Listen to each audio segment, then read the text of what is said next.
Assalamualaikum warahmatullahi wabarakatuh. Perkenalkan, nama saya Ibnu Hisyam, mahasiswa program studi pendidikan agama Islam semester 4 dengan NIM 23121192. Dalam video ini saya akan membahas tentang pengembangan komponen strategi dalam kurikulum dengan mata kuliah pengembangan kurikulum dengan dosen pengampu yaitu Ibu Dr. Helna Nelis MPD. Semoga informasi yang saya bagikan dalam video ini bisa bermanfaat bagi kita semua. Sebelum membahas materi, alangkah baiknya kita sama-sama mengetahui apa itu strategi secara khusus. Strategi pembelajaran adalah rencana tindakan serangkaian metode dan teknik yang dirancang secara sistematis untuk mencapai tujuan pembelajaran tertentu. Strategi ini mempertimbangkan faktor-faktor seperti karakteristik siswa, materi pelajaran, lingkungan belajar, dan sumber daya yang tersedia dengan tujuan menciptakan pengalaman belajar yang efektif dan efisien. Pada awalnya, istilah strategi sering digunakan dalam dunia militer yang artinya mengerahkan semua kemampuan untuk memenangkan perang. Strategi dalam bahasa Yunani yaitu strategos merupakan gabungan dari kata stratos yaitu militer dan ago yaitu memimpin. Dan sebagai kata kerja memiliki asal kata stratego yaitu merencanakan. Stratego atau strategus yang berarti seorang jenderal atau berarti pula perwira negara yang memimpin tentara merencanakan strategi untuk mengarahkan tentara menuju kemenangan. Namun, apabila kita memandangi strategi dalam dunia pendidikan dan pembelajaran, ada beberapa pengertian strategi menurut para ahli. Yang pertama yaitu menurut Kozna 1989 secara umum menjelaskan bahwa strategi pembelajaran dapat diartikan sebagai setiap kegiatan yang dipilih yaitu yang dapat memberikan fasilitas atau bantuan kepada peserta didik menuju tercapainya tujuan pembelajaran tertentu. Yang kedua ada Gerlas dan Eli 1980 menjelaskan bahwa strategi pembelajaran merupakan cara-cara yang dipilih untuk menyampaikan metode pembelajaran dalam lingkungan pembelajaran tertentu. Selanjutnya, dijabarkan oleh mereka bahwa strategi pembelajaran dimaksud meliputi sifat lingkup dan urutan kegiatan pembelajaran yang dapat memberikan pengalaman belajar peserta didik. Yang ketiga ada Dick dan Carroll yaitu 1990 menjelaskan bahwa strategi pembelajaran terdiri atas seluruh komponen materi pembelajaran dan prosedur atau tahapan kegiatan belajar yang digunakan oleh guru dalam rangka membantu peserta didik mencapai tujuan pembelajaran tertentu. Menurut mereka, strategi pembelajaran bukan hanya terbatas prosedur atau tahapan kegiatan belajar saja, melainkan termasuk juga pengaturan materi atau paket program pembelajaran yang akan disampaikan kepada peserta didik.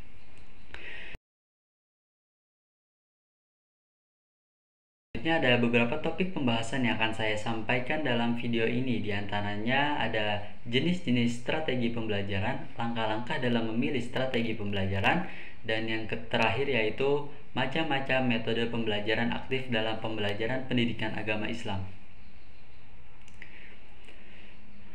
Langsung saja, yang pertama ada jenis-jenis strategi pembelajaran, yaitu ada 5 diantaranya. Yang pertama ada strategi pembelajaran, metode pembelajaran, model pembelajaran, media pembelajaran, dan pendekatan pembelajaran. Langsung saja, yang pertama yaitu tadi ada strategi pembelajaran yang sebelumnya sudah saya sampaikan di awal tentang pengertian secara khusus dan menurut para ahli. Selanjutnya saya akan memberikan contoh beberapa penerapan strategi pembelajaran. Yang pertama yaitu menggunakan strategi peningkatan keterampilan berpikir atau SPKB. SPKB adalah model pembelajaran yang berfokus pada pengembangan kemampuan berpikir siswa dengan fakta-fakta atau pengalaman sebagai bahan untuk memecahkan masalah. Tujuannya akan membimbing siswa untuk menemukan konsep sendiri yang harus dikuasai. Yang kedua yaitu ada strategi pembelajaran berbasis proyek. Strategi pembelajaran berbasis proyek dilakukan dengan cara memberikan siswa tugas atau proyek yang harus diselesaikan dalam jangka waktu tertentu. Dalam strategi ini, siswa diajarkan untuk mengembangkan keterampilan berpikir, kritis, kreatif, dan problem solving. Tujuan dari strategi pembelajaran berbasis proyek adalah untuk membantu siswa mengembangkan keterampilan untuk memecahkan masalah dan membuat keputusan yang baik dalam situasi yang nyata. Dan yang terakhir ada strategi pembelajaran berbasis masalah. Strategi pembelajaran berbasis masalah dilakukan dengan cara memberikan suatu masalah atau situasi tertentu yang harus dipecahkan oleh siswa. Dalam strategi ini, siswa diajak untuk berpikir secara kritis dan kreatif dalam menyelesaikan masalah yang diberikan. Tujuan dari strategi pembelajaran berbasis masalah yaitu untuk membantu siswa memahami konsep-konsep yang diajarkan dengan cara yang lebih praktis dan relevan dengan kehidupan sehari-hari. Yang kedua, yaitu ada metode pembelajaran. Metode pembelajaran adalah sebuah proses sistematis dan teratur yang dilakukan oleh guru atau pendidik dalam menyampaikan materi kepada siswanya. Pendapat lain juga mengatakan bahwa learning methods merupakan sebuah strategi atau taktik dalam melaksanakan kegiatan belajar mengajar di dalam kelas yang diaplikasi tenaga pendidik agar tujuan pembelajaran yang sudah ditetapkan bisa tercapai dengan baik. Melalui cara ini, maka diharapkan proses belajar mengajar dapat berjalan dengan baik. Metode pembelajaran menurut Regules 2015 dalam Dewi 2018 halaman 46 yaitu mempelajari sebuah proses yang mudah diketahui, diaplikasikan, dan diteorikan dalam membantu pencapaian hasil belajar. Berbagai metode pembelajaran dilakukan untuk menjamin agar guru serta siswa mampu mengembangkan proses belajar mengajar untuk menunjang pencapaian hasil belajar dan dalam menunjang kualitas pendidik. Menurut M. Sobri, menyatakan metode pembelajaran adalah cara-cara menyajikan materi pelajaran yang dilakukan oleh pendidik agar terjadi proses pembelajaran pada diri siswa dalam upaya untuk mencapai tujuan. Tujuan yang hendak dicapai dalam proses pembelajaran tertentu adalah tingkat keberhasilan dari pembelajaran tersebut. Adapun beberapa contohnya diantaranya yaitu yang pertama ada metode ceramah. Guru memberikan penjelasan secara verbal kepada seluruh kelas tentang topik atau materi pembelajaran tertentu. Metode ini biasanya digunakan untuk menyampaikan informasi dasar dan konsep-konsep teoritis. Yang kedua ada diskusi kelompok. Siswa dikelompokkan menjadi kelompok kecil untuk berdiskusi tentang topik atau masalah tertentu. Setiap kelompok biasanya diberikan tugas untuk membahas, menganalisis, dan memecahkan masalah bersama-sama. Yang ketiga yaitu ada metode pembelajaran kolaboratif. Siswa bekerja sama dalam kelompok untuk menyelesaikan tugas atau proyek tertentu. Mereka saling berbagi pengetahuan, keterampilan, dan pengalaman untuk mencapai tujuan bersama. Selanjutnya, yang ketiga yaitu ada model pembelajaran. Model pembelajaran merupakan kerangka yang terkonsep dan prosedur yang sistematis dalam mengelompokkan pengalaman belajar agar tercapai tujuan dari suatu pembelajaran tertentu dan berfungsi sebagai pedoman bagi perancang pengajaran serta para guru dalam melakukan aktivitas kegiatan belajar mengajar. Dengan demikian, adanya model pembelajaran ini agar kegiatan dalam belajar mengajar tersusun secara sistematis dan dapat tercapai pada tujuan. Berikut beberapa pendapat para ahli mengenai arti dari model pembelajaran. Di antaranya yang pertama yaitu ada menurut Agus Suprijono menyatakan bahwa model pembelajaran merupakan pola yang dipakai sebagai patokan dalam merencanakan pembelajaran di dalam kelas. Yang kedua yaitu menurut Saifuddin mengemukakan model pembelajaran adalah suatu kerangka konseptual yang mengembangkan rangkaian sistematis untuk tercapainya suatu tujuan pembelajaran tertentu dan memiliki fungsi sebagai pedoman bagi pendidik atau perancang pendidik dalam merencanakan dan melaksanakan kegiatan pembelajaran. Berikut beberapa contoh penerapan model pembelajaran, yang diantaranya yaitu yang pertama ada model pembelajaran kooperatif, yaitu model pembelajaran yang berfokus pada kerjasama antara siswa. Model pembelajaran ini biasanya mengembangkan hubungan antara siswa dan meningkatkan hasil belajar para siswa dibagi dalam kelompok kecil. Kemudian mereka akan mengerjakan tugas bersama meskipun bekerja secara kelompok. Setiap individu juga harus bisa menghadapi tugas dan tes secara individual. Yang kedua yaitu ada metode pembelajaran secara langsung, yaitu model pembelajaran di mana guru menyusun materi pembelajaran dan menyampaikannya kepada siswa secara langsung. Penerapan model ini bisa dilakukan di kelas yang kecil ataupun besar. Model ini dapat mendorong siswa lebih terbuka untuk menyampaikan kesulitannya kepada guru secara langsung. Tapi model ini sulit untuk mengatasi perbedaan gaya belajar dan kemampuan murid. Para murid diajak untuk terlihat dengan aktif dalam proses pembelajaran. Guru mempunyai peran yang paling penting. Jadi kalau guru tidak memahami materinya dengan baik, kemungkinan besar siswanya juga akan sulit memahaminya dan kegiatan belajar pun jadi terhambat. Yang ketiga yaitu ada model pembelajaran kolaboratif, yaitu model pembelajaran kolaboratif yaitu yang dilakukan secara tim. Model ini bisa dilakukan dengan memanfaatkan teknologi. Dalam model ini, para siswa tidak hanya menerima informasi namun juga terlihat secara aktif dalam proses pembelajaran.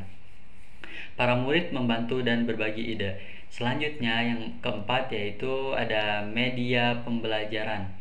Media pembelajaran adalah segala bentuk alat atau bahan yang digunakan dalam proses pembelajaran untuk membantu peserta didik dalam memahami dan menguasai materi pelajaran. Media ini dapat berupa objek fisik, teknologi, atau kombinasi keduanya yang dirancang dengan tujuan mengomunikasikan informasi secara lebih efektif dan memfasilitasi pemahaman serta retensi konsep-konsep pembelajaran.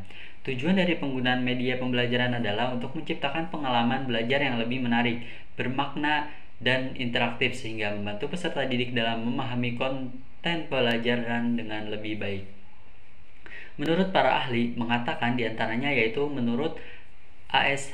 Harjasudharma, media pembelajaran adalah segala alat atau perantara yang dapat mempengaruhi alat indera manusia dalam mengamati, merasakan, atau memperoleh pengetahuan dan pengalaman.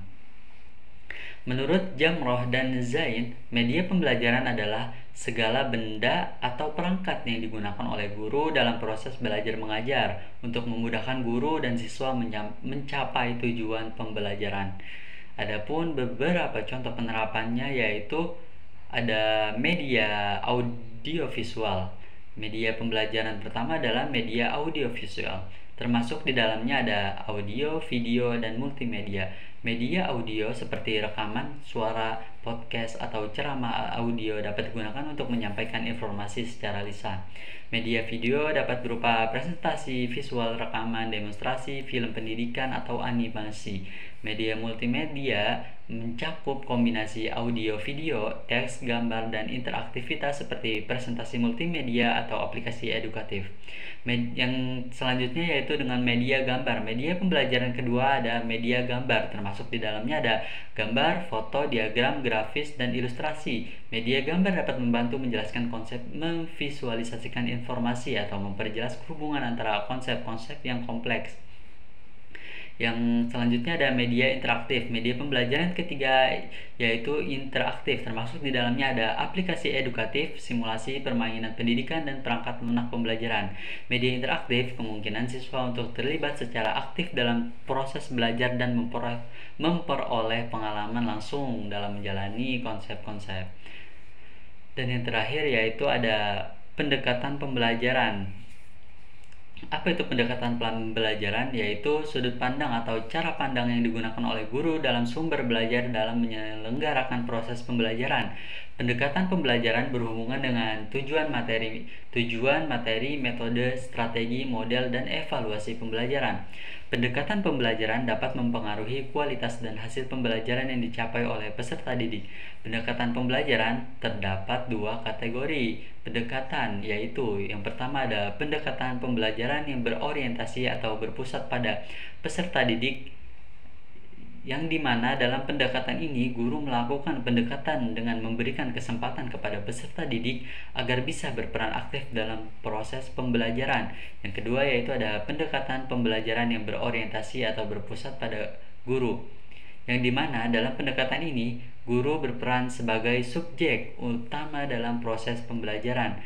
Menurut para ahli, diantaranya yang pertama ada menurut Wahyudi 1999, pendekatan pembelajaran adalah cara mengelola kegiatan belajar dan perilaku siswa agar ia dapat aktif dalam melakukan tugas belajar sehingga bisa memperoleh prestasi belajar secara optimal.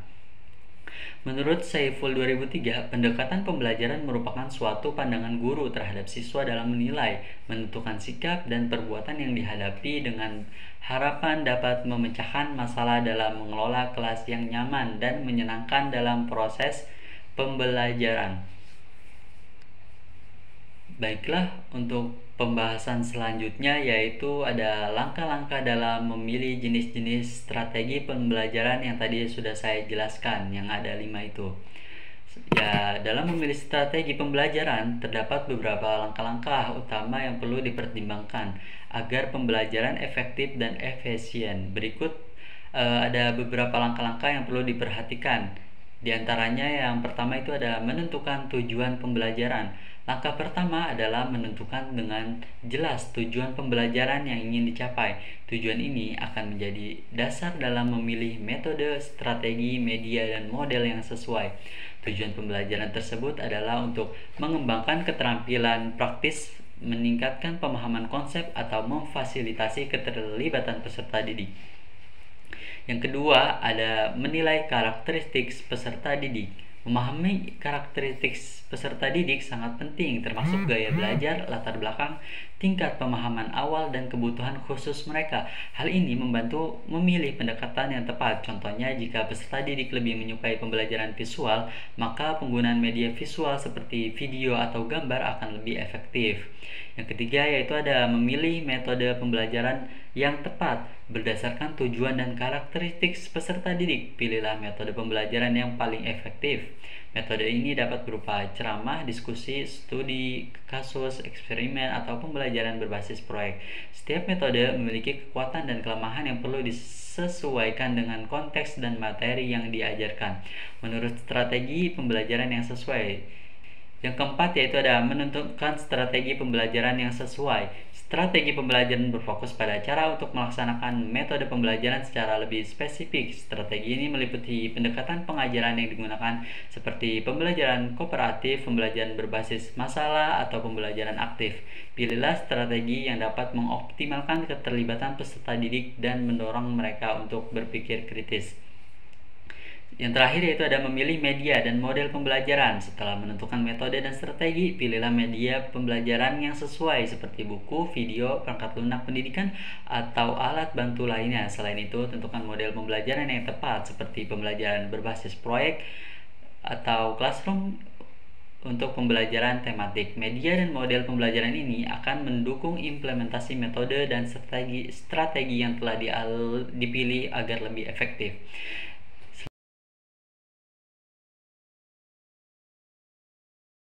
Kita masuk ke pembahasan yang terakhir yaitu macam-macam metode pembelajaran aktif dalam pembelajaran pendidikan agama Islam.